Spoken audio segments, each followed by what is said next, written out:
तो कोर्ट की तरफ से कहा गया है कि किसी भी तरीके का जो आदेश है वो निचली अदालत की तरफ से इसमें ना दिया जाए। कोर्ट कमिश्नर सर्वे रिपोर्ट जो है वो दाखिल कर सकते हैं, लेकिन सील बंद लिफाफे में ये रिपोर्ट यहां पर दी जाएगी। और कोर्ट की तरफ से जिस तरीके से विष्णु शंकर जैन भी यहां पर दावा कर रहे हैं कि अब हाईकोर्ट के अंदर चैलेंज करने के लिए यहां पर मुस्लिम पक्ष को कहा गया है इस पूरे मामले को लेकर, और ट्रायल कोर्ट 8 जनवरी तक कोई भी आदेश इस पूरे प्रकरण को लेकर ना दे, क्योंकि मामला सबसे पहले जिस तरीके से निचली अदालत में यहां पर पहुंचा था और सर्वे के आदेश दिए गए थे। सर्वे होता है, बवाल संभल में होता है। सर्वे की टीम जब इस दौरान एक बार सर्वे के बाद दोबारा पहुंचती है, पूरे संभल को जलाने की कोशिश होती है, लेकिन तमाम जो हालात हैं उन्हें कैसे बिगाड़ने की कोशिश हुई, यह पूरी तस्वीर सबने देखी है। और इस पूरे मुद्दे पर मुस्लिम पक्ष के वकील का क्या कुछ कहना है, सुलेमान खान का सुनिए। को 19 नवंबर 2024 का ऑर्डर आप चैलेंज कर रहे हैं, अपील फाइल कर रहे हैं हाई कोर्ट में, तो वो अपील 3 दिन के अंदर हाई कोर्ट में लिस्ट हो, एक बात। और दूसरी बात, जब तक वो अपील की सुनवाई नहीं होगी हाई कोर्ट में, तब तक निचली अदालत में सिविल जज की कोर्ट में संभल में जो सूट है वो आगे प्रोसीड नहीं करेगा, वो स्टे हो गया, स्टे ऑफ प्रोसीडिंग हो गया।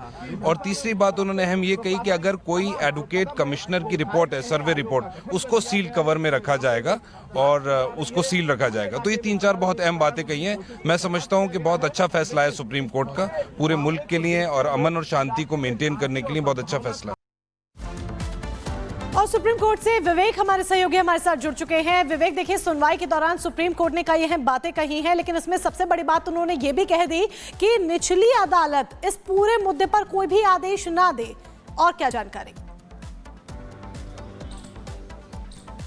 बिल्कुल, सुप्रीम कोर्ट की जो बात है वो सद्भाव से शुरू होती है और यहाँ पर किसी भी तरह का कोई मतभेद ना हो, इसलिए एक बड़ा ड्यूरेशन यहाँ पर दिखता है जनवरी तक की।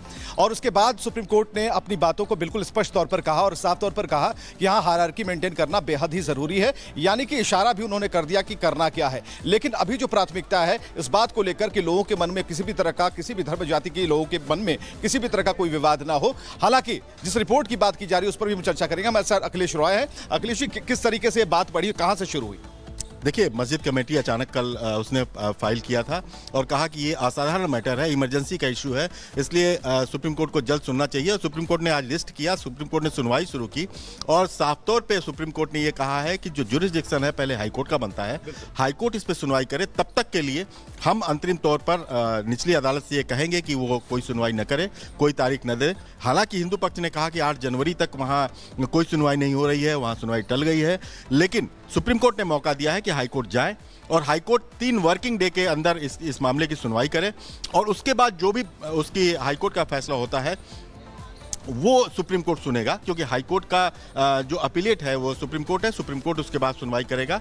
तो ये एक मौका दिया है और साथ में इंटरिम मेजर किया उसने कि निचली अदालत में जो है वो सुनवाई रुकी रहेगी और जो भी अगर कमीशन की रिपोर्ट है, सर्वे एडवोकेट सर्वे कमीशन की, वो सीलबंद लिफाफे में जमा होगी। साथ में सुप्रीम कोर्ट ने जिला प्रशासन से कहा है कि सद्भावना कमेटी बनाए, वहाँ शांति कायम करना बहुत जरूरी है और लोगों में आपसी विश्वास कायम हो, भाईचारा कायम हो, इसको लेकर काम किया जाना चाहिए। तो बहुत ज्यादा लंबी सुनवाई नहीं चली, वहीं किसी भी तरीके से हालात संभल के ना बिगड़े, इसकी एक भी कोशिश जो है वो कहीं ना कहीं सुप्रीम कोर्ट यहां पर करता हुआ नजर आ रहा है। विवेक, आपके पास वापस यहां पर लौटेंगे, लेकिन सांसद जियाउर रहमान बर्क वो क्या कह रहे हैं संभल के सांसद, वो आपको सुनवाते हैं। सोसाइटी भी बनी, जो बनी है 3, उससे हम सहमत नहीं है। हम चाहते हैं कि माननीय सर्वोच्च न्यायालय के सिटिंग जज की बेंच, सिटिंग जज के लोग करें इस आयोग का गठन जो हो, उसमें वो लोग होने चाहिए, तभी हक और इंसाफ मिलेगा। और अधिकारियों से जो अधिकारी हैं वहाँ पर अभी भी वही हैं। यकीनन जो अधिकारी हैं जिनको हम आरोपी मानते हैं, जिनकी वजह से सब हुआ है, तो इसलिए उन आरोपी के तहत तो जाँच हो ही नहीं सकती, उनके रहते तो और ज्यादा मुश्किलात पैदा हो सकती है। इसलिए हम मांग करते हैं उन अधिकारियों को तुरंत हटाया जाए और निलंबित किया जाए। हमारे साथ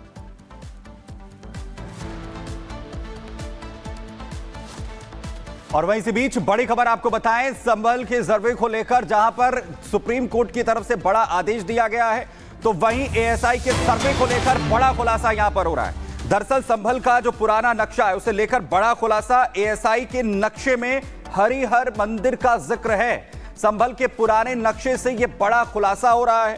जो एएसआई का नक्शा है उसमें हरिहर मंदिर का जिक्र किया गया है।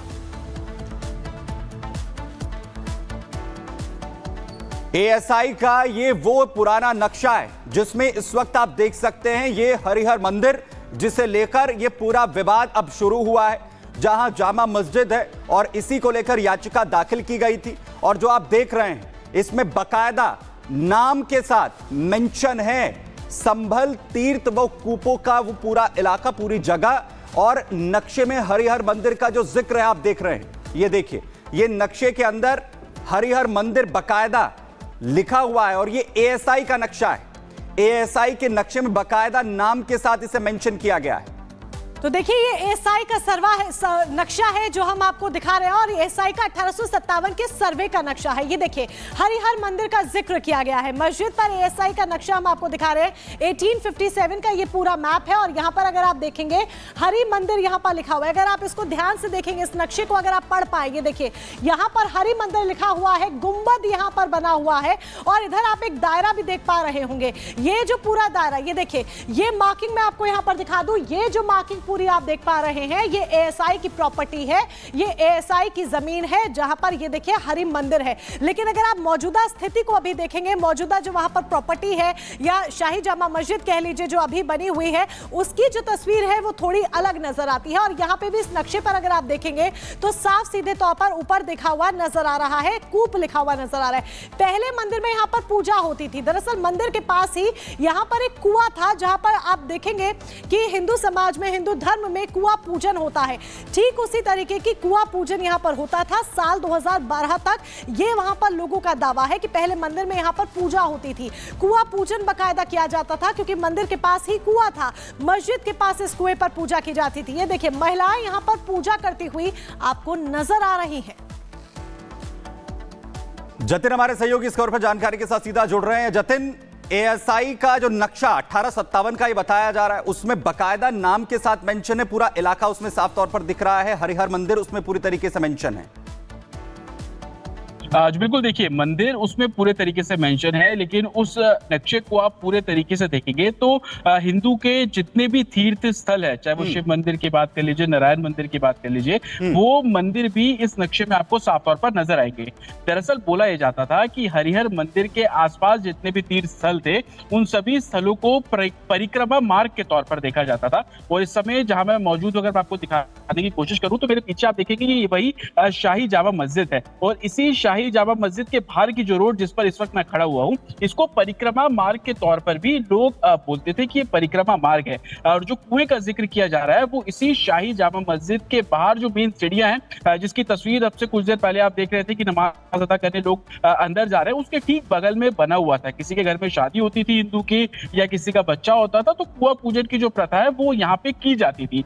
ये जो नक्शा आप देख रहे हैं ये हमारे सबसे पुराने जो पुराण है, स्कंद पुराण, उसके अंदर भी मेंशन किया गया था। और 1857 में जब एएसआई ने सर्वे किया तो इस नक्शे को आधार बनाकर सर्वे किया था और उसकी रिपोर्ट अब पब्लिक डोमेन में है। और उसके बाद अब जब कोर्ट में ये पूरा मामला पहुंचा और मामला सुप्रीम कोर्ट तक पहुंचा। लेकिन सबसे महत्वपूर्ण बात, इस नक्शे में जब आप देख रहे हैं तो हरि मंदिर आपको बीच में नजर आ जाएगा, लेकिन उस हरि मंदिर के आसपास जितने भी छोटे छोटे मंदिर आप देख रहे हैं इसको परिक्रमा मार्ग के तौर पर हिंदू जो लोग यहाँ पर पहले रहते थे, क्योंकि अब उनकी संख्या बहुत कम हो गई है। अगर रेशो की बात करेंगे तो 85%, 15% का जो रेशो है वो यहाँ पर है। लेकिन सबसे बड़ी बात यह है कि कोर्ट में एएसआई ने जब सर्वे रिपोर्ट दी थी और जब पिटीशन इस पूरे मामले में फाइल की गई तो इस नक्शे को भी आधार साफ तौर पर बनाया गया है। 2018 में इसी संबल जगह पे पुलिस ने एफआईआर दर्ज की, उस समय भी इस नक्शे और इस एएसआई की पूरी रिपोर्ट को मेंशन किया गया था। बताया गया था कि एएसआई की किसी भी प्रॉपर्टी पर आप कंस्ट्रक्शन नहीं कर सकते बिना किसी परमिशन के। लेकिन मस्जिद तो बनी गई, लेकिन उसके बाद जो गुंबद बनाए गए, जो पिलर बनाए गए, उसको लेकर भी आपत्ति जताई और 2018 में इस पूरे मामले में